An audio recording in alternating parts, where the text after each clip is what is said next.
Bonjour Internet et bienvenue dans ce premier épisode du Nettoyeur de l'Histoire. Aujourd'hui nous allons parler ensemble, dans la joie et la bonne humeur, d'un sujet qui, j'en suis sûr, vous passionne tous, les gladiateurs.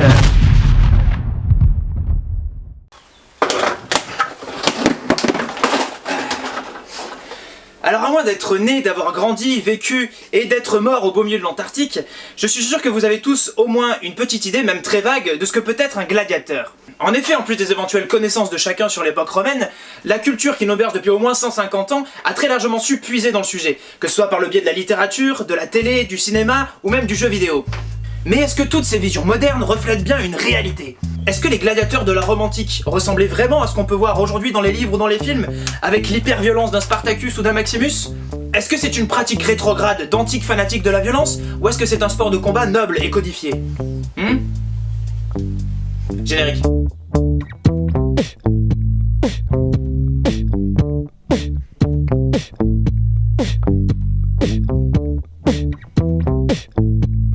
Alors avant toute chose, comme des gladiateurs a priori aujourd'hui il n'y en a plus, il me semble important d'expliquer d'où nous vient ce qu'on sait d'eux. Eh bien de ce qu'ont écrit les auteurs romains sur le sujet, un peu, des sources iconographiques, beaucoup, et aussi et surtout de l'archéologie expérimentative, c'est-à-dire de la mise à l'épreuve par la pratique des hypothèses théoriques issues des sources que je viens de citer. Et ça c'est notamment le travail qu'accomplit la société Acta, basée à Beaucaire dans le Gard, et qui apporte un éclairage indispensable à la recherche de la vérité historique. Sinon on pourrait aussi essayer de fabriquer une machine à voyager dans le temps et remonter jusqu'à l'époque romaine pour voir par nous-mêmes, mais visiblement les machines à remonter dans le temps ça n'existe pas, alors il faudrait être complètement stupide pour essayer d'en fabriquer une, il faudrait être complètement fou, et moi je suis parfaitement sain d'esprit, alors pourquoi ça ? Alors les gladiateurs, pour comprendre ce que c'est, il n'est sans doute pas inutile de se poser la question d'où ça vient. Eh bien il semblerait que la gladiature romaine soit issue d'un mélange de pratiques mêlant la guerre, la religion et le spectacle. Et l'origine la plus directe serait une très vieille tradition de rites funéraires. Eh oui, des rites donc où, lors des cérémonies mortuaires, on organisait des combats à la mémoire du défunt et en l'honneur des dieux. Les combattants sont alors des volontaires proches du défunt qui trouvent un moyen d'honorer un parent disparu tout en prouvant leur vaillance au combat. Et pour peu qu'on le sache, ces traditions de combats funéraires sont organisées depuis très longtemps à Rome, et remonteraient même à des civilisations plus anciennes, comme celles des Étrusques ou des Campaniens. Et en fait, quand on cherche bien, on trouve même des traces de ces combats funéraires dans l'Iliade d'Homère, probablement composée au 8e siècle avant Jésus-Christ. Et dans ces traditions très anciennes, donc, le respect des morts et la religion est mêlé à une notion de sport qui comprend l'idée d'un dépassement de soi et des autres, ainsi que quand même déjà un certain sens du divertissement. Les bases sont bien posées donc, revenons à nos Romains. Bien qu'on n'ait pas spécialement de preuves, dans ce genre d'affrontement, les concurrents se battaient sans doute jusqu'au premier sang, et non jusqu'à la mort d'un des deux guerriers. Pour des raisons évidentes en fait, parce que si un des deux est tué pendant les obsèques, on organisera de nouvelles obsèques pour lui, donc un nouveau combat, donc un nouveau mort, donc de nouvelles obsèques, donc un nouveau combat, donc de nouveaux morts, donc de nouvelles obsèques, donc un nouveau combat, donc un nouveau mort, donc de nouvelles obsèques, donc un nouveau combat, Voilà donc l'origine. De là, il n'est pas difficile d'imaginer que ce genre de pratique attise de plus en plus l'enthousiasme des Romains. Ce qui était fait pour honorer les morts passionne les vivants, et tout le sens religieux bascule petit à petit dans le divertissement. Des entrepreneurs se spécialisent alors dans ce nouveau business, les lanistes. Leur but est de dénicher des hommes robustes et résistants, et de les regrouper dans des écoles de combat qu'on appelle des ludus.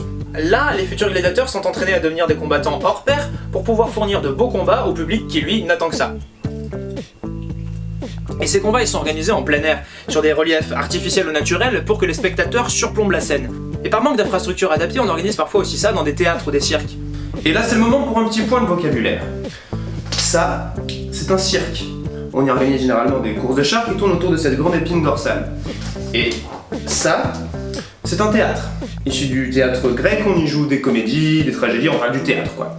Et comme je viens de le dire, à l'époque on n'avait pas encore d'infrastructure adaptée pour les combats de gladiateurs, on se servait également de ces bâtiments pour en organiser. Mais la formidable et merveilleuse ingénierie romaine créa bientôt une autre forme de lieu spécialement pour ce type de spectacle. 100% pur produit romain, l'amphithéâtre. Oui alors, ça c'est un théâtre, ça c'est un amphithéâtre, attention hein. Avec une configuration optimisée pour le confort des spectateurs, sa forme elliptique confère une meilleure visibilité de part et d'autre des gradins en arrondissant les angles morts. C'est une merveille. Et les premiers de ces amphithéâtres, on les construisait en bois et ils étaient démontables. On les montait pour l'organisation des jeux et on les démontait une fois que les jeux étaient terminés. Mais, me direz-vous, et les arènes dans tout ça? Et les arènes dans tout ça? Eh bien, en fait, arena en latin ça veut dire sable. Le mot arène ça va donc à la base simplement désigner la piste centrale de l'amphithéâtre. Et puis par extension, l'amphithéâtre lui-même. Bref, la gladiature évolue, et cette évolution elle se fait assez lentement. Certes, des combats sont organisés, mais il leur faudra du temps pour être réellement intégrés à la société romaine. Au début, les gladiateurs se battent avec les mêmes armes qu'à l'armée. On vient simplement enfermer la guerre dans une arène. Et les combats sont sans doute particulièrement sanglants puisque peu de règles sont encore fixées. À l'image de la boxe moderne au 19e siècle, qui se pratique surtout clandestinement, organisée par des matchmakers dans des tripots ou des rings sauvages. Puis dans la deuxième moitié du 19e siècle, on va commencer à codifier cette boxe. On va imposer le port des gants, définir des catégories de poids, des limites de temps pour chaque round, interdire certains coups particulièrement dangereux, bref instaurer de vraies règles. Il en ressort que les combats deviennent moins brutaux, moins risqués, mais plus techniques.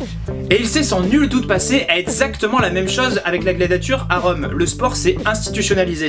L'armement et l'équipement a évolué, s'est complexifié, protégeant de plus en plus le combattant et rendant les combats moins sanglants, moins brutaux, mais plus techniques, peut-être même plus spectaculaires. On a défini des catégories de gladiateurs, ce qu'on appelle des armaturae précises, avec un équipement spécifique pour chacune. Par exemple, un rétiaire se battra avec un filet, un trident et un petit poignard, un sécutor avec un glaive court et un grand bouclier. Et en plus, chaque armatura se bat contre une autre armatura désignée. Par exemple, sauf exception, un provocateur affrontera toujours un autre provocateur, un thrace affrontera un myrmillon, un sécutor affrontera un rétiaire, etc., etc. Une pratique qui se rapproche donc de plus en plus du sport dans le sens moderne du mot, avec des règles fixes et une notion sous-jacente de spectacle. Le but, alors, c'est pas de balancer des mecs dans une arène pour qu'ils s'étripent dans un bain de sang, c'est de montrer des combats le plus équitables possible pour permettre aux hommes de faire l'étalage de leur habilité. Mais alors quand cette institutionnalisation de la gladiature intervient-elle? Elle était chiante cette phrase. Eh bien en fait difficile à dire. Mais au début du 2e siècle avant Jésus-Christ, Rome, qui contrôle déjà toute l'Italie, vient de mettre hors d'état de nuire son principal rival de l'époque, Carthage. Les Romains sont désormais en mesure d'étendre leur domination sur toute la Méditerranée occidentale, ce qu'ils ne vont évidemment pas se priver de faire. En moins de 100 ans, ils auront conquis l'Espagne, le sud de la Gaule, une partie des côtes d'Afrique du Nord et d'Illyrie, la Grèce et un gros bout d'Asie mineure. Désormais, la puissance romaine s'étend sur un territoire déjà immense, avec des peuples, des langues et des cultures complètement différentes les unes des autres. La société romaine est forcée d'évoluer si elle veut se maintenir dans ces nouveaux territoires.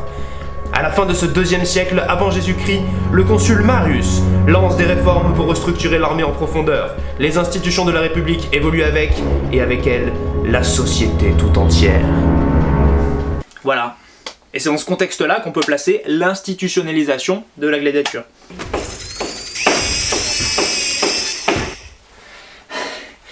Et dans cette société romaine qui change, et qui s'étend progressivement autour de toute la Méditerranée, Rome a besoin d'une identité commune, de quelque chose qui rassemble, qui symbolise une culture romaine propre. Parce que, en institutionnalisant, il me fait chier ce mot, la gladiature, en y fixant des règles précises, des codes uniformes, on fédère les gens autour de ce sport. Imaginez que de nos jours, dans le foot, chaque club ait sa propre vision du foot, ses propres règles, ses propres lois. Est-ce que ça ramènerait autant de gens dans les stades ? Alors que là, qu'on soit en Espagne ou en Asie mineure, en Afrique ou en Gaule, on assistera au même spectacle, au même sport, on connaîtra les règles, on reconnaîtra chaque armatura à son équipement uniformisé, etc., etc. Et cette identité culturelle, on la scellera en commençant à construire des amphithéâtres durables, en pierre, qu'on ne démonte plus après les jeux, mais qu'on laisse visible aux yeux de tous. Un pur produit de l'architecture romaine pour un sport devenu typiquement romain. Et ça de part et d'autre de ce qu'on n'appelle pas encore l'Empire, mais ça va venir. Imaginez un petit peu.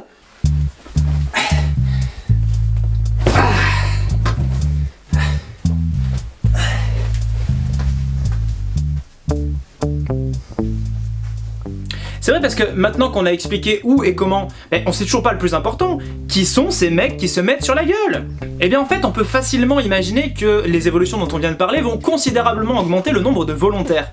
Parce que oui, on peut s'engager volontairement en tant que gladiateur. C'est-à-dire se constituer volontairement soi-même comme esclave.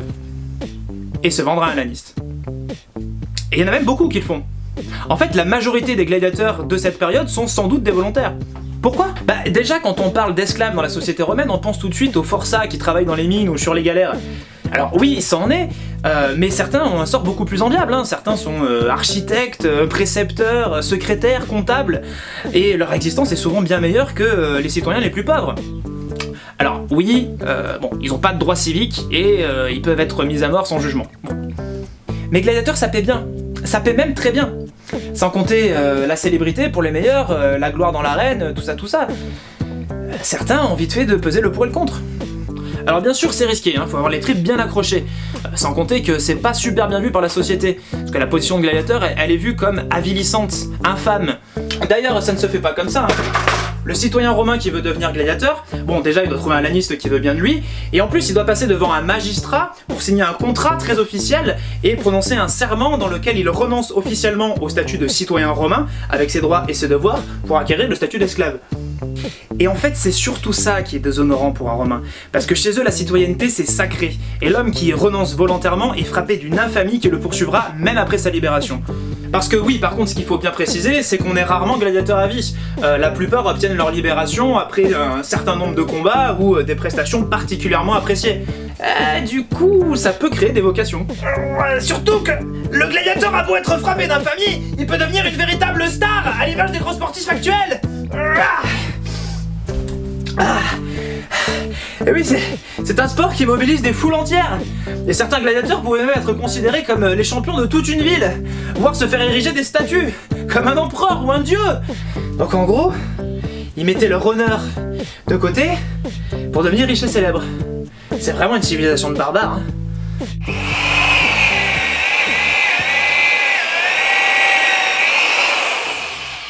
Alors, on peut se rendre fréquemment à l'amphithéâtre pour assister à des entraînements ou à des petits combats sans grands enjeux, des sortes de matchs amicaux. Mais 2 ou 3 fois par an, on organise de grandes compétitions de jeux. On appelle ça des munera. Un munus, des munera. Ces munera, ils sont organisés par un éditeur, c'est-à-dire un notable ou un homme politique qui veut se faire bien voir de la population, parce qu'organiser des jeux c'est cool. Il va s'occuper, lui, du financement et de l'organisation, et il va faire appel à un ou des lanistes pour fournir les hommes pour les combats. Alors ces jeux, ils durent en général plusieurs jours, et on a le temps d'y voir un large panel de prestations différentes. Ça va des combats d'animaux aux chasses, où des hommes spécialement entraînés pour vont se battre contre des animaux sauvages, ou alors des combats en groupe qui peuvent prendre les formes les plus diverses. Parfois on va même remplir une arène d'eau pour organiser des sortes de combats navals. Alors on sait assez peu de choses de ces combats un peu spéciaux, mais ils ont sans doute assez peu à voir avec les combats de gladiateurs qui eux se passent pratiquement exclusivement à 1 contre 1. Le contenu et les règles des combats de gladiateurs ont fait couler beaucoup d'encre et partagent encore beaucoup les historiens. C'est difficile d'y voir clair, mais on peut quand même dégager les idées principales, en tout cas pour la période où la gladiature est la plus stable. La plupart du temps, 2 gladiateurs s'affrontent jusqu'à ce que l'un des deux soit épuisé et ne parvienne plus à continuer le combat, après des heures et des heures de lutte. Et non, justement, une des choses que l'archéologie expérimentative nous apprend, c'est que avec l'effort que les mouvements des combats demandaient au corps, plus le poids de l'équipement et des casques dans lesquels il était très difficile de respirer convenablement, un gladiateur, même très endurant et super entraîné, pouvait sans doute difficilement tenir plus de 5 minutes. Ensuite, le premier à ne plus en pouvoir lève le doigt en signe de soumission et de défaite, et l'autre a gagné. Voilà. En gros, c'est l'idée. Donc, oui, Hollywood vous a menti. Complètement. Un mouchoir ? Et oui, il faut bien avoir à l'esprit qu'un gladiateur, ça représente énormément d'argent et de temps d'entraînement pour son laniste et pour lui. Donc ce serait assez difficile à croire qu'on les fasse régulièrement massacrer par paquet de 12 juste pour passer un bon moment. Enfin, je vais pas vous mentir, il arrivait que des gladiateurs meurent dans l'arène. C'était sans doute plutôt rare, et ça découlait d'un accord préalable entre l'éditeur, l'organisateur des jeux, et le laniste, le propriétaire du gladiateur. Parce que dans ces cas-là, l'éditeur, il devait donner une très grosse somme d'argent au propriétaire du gladiateur, au laniste, en guise de remboursement quoi. Et dans ces combats-là, lorsque l'un des gladiateurs est donné vainqueur, le sort du perdant est entre les mains de l'éditeur. Il a le pouvoir de vie et de mort sur lui. Bon, il doit sans doute écouter l'avis global du public, parce que le but quand même à la base pour un éditeur, on l'a dit, c'est de se faire bien voir du public, du peuple. Et s'il estime que le gladiateur mérite la mort, il abaissera son pouce dans un geste bien connu qui... Alors, voilà justement une des très nombreuses idées reçues que la BD et le cinéma attisent encore aujourd'hui très régulièrement. La gladiature a été pratiquée pendant de nombreux siècles, et la gestuelle a sans doute évolué, mais ce signe du pouce n'a, selon toute vraisemblance, jamais existé. Et oui. Un mouchoir ? Donc, si l'éditeur, comme le public, pense que le gladiateur perdant a manqué de pugnacité ou de témérité, donc qu'il mérite la mort, il abaissera sa main vers la victime, tout doigt bien tendu, dans un geste antique qui symbolise l'épée. Si au contraire l'éditeur pense que le gladiateur s'est bien battu, il a offert un beau combat, il lèvera le poing comme ça, avec le pouce qui symbolise l'épée, dans le reste de la main qui symbolise le fourreau. Épée dans le fourreau. Peace. On ne le répétera jamais assez, ces combats étaient très codifiés et des règles précises existaient, même si on n'en connaît pas tout le détail aujourd'hui. La preuve, c'est que des arbitres étaient présents dans l'arène. Leur rôle était sans doute d'ailleurs assez semblable à ceux des arbitres de boxe aujourd'hui.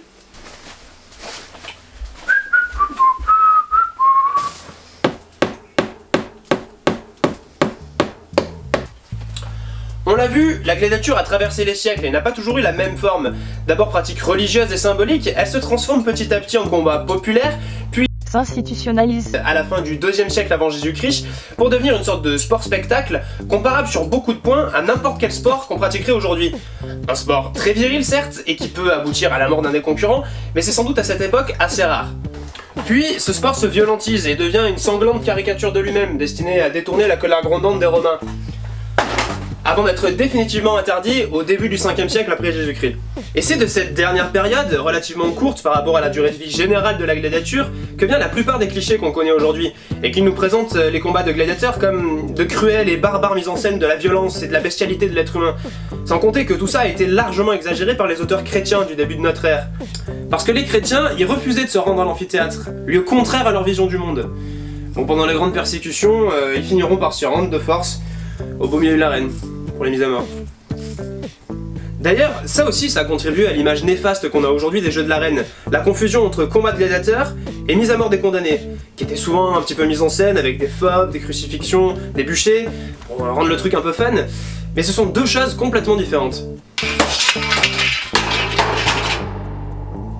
Et puis au 19e siècle, la peinture antiquisante va se concentrer sur cette dernière période et sur les récits d'auteurs chrétiens, et va donc faire passer des idées fausses ou erronées dans la société de l'époque. Ces idées seront ensuite reprises par le cinéma et la télé de notre époque, et contribuent aujourd'hui à faire passer une vision décalée de la réalité. Parce que, au final, pratiquant un sport beaucoup moins sanglant qu'on ne le croit, les gladiateurs étaient bien loin des clichés hollywoodiens. Ils faisaient rêver la population, mais étaient méprisés par une caste d'intellectuels qui y trouvaient pourtant parfois un plaisir coupable. Ils représentent donc une face ambiguë de la société qui trouve honteux qu'ils renoncent volontairement à leurs droits civiques, mais qui les adule pour leurs compétences. Paradoxal, dites-vous? Et pourtant aujourd'hui, combien crachent sur le foot et ses footballeurs trop bien payés, mais ne ratent pas un seul match de la Coupe du Monde lorsqu'une sorte d'euphorie générale s'empare du pays? Parce qu'il faut bien imaginer que quand les gladiateurs d'une ville rencontraient ceux d'une autre ville, l'ambiance dans les gradins devait être semblable à celle d'une rencontre OM-PSG aujourd'hui. Il pouvait même y avoir des affrontements entre deux factions de supporters. Comme à Pompéi en 59, où les habitants de Nuceria se battirent violemment, et dans tout l'amphithéâtre, contre ceux de Pompéi. Cette popularité de la gladiature a d'ailleurs donné naissance à toute une économie de produits dérivés. Lampes à huile, vases, gobelets, manches de couteaux, statuettes, comme n'importe quel sport à succès aujourd'hui. Les gladiateurs sont donc bel et bien les ancêtres de nos rugbyman et footballeurs actuels, et l'impact de cette pratique sur la société romaine était sans nul doute comparable à celle du foot ou du rugby sur la nôtre.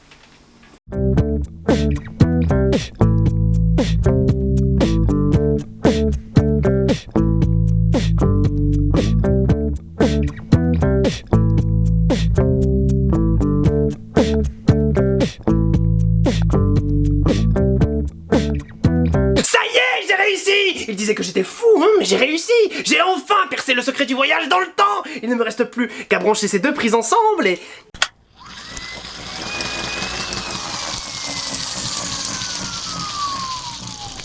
Ah, mais pourquoi ça marche pas?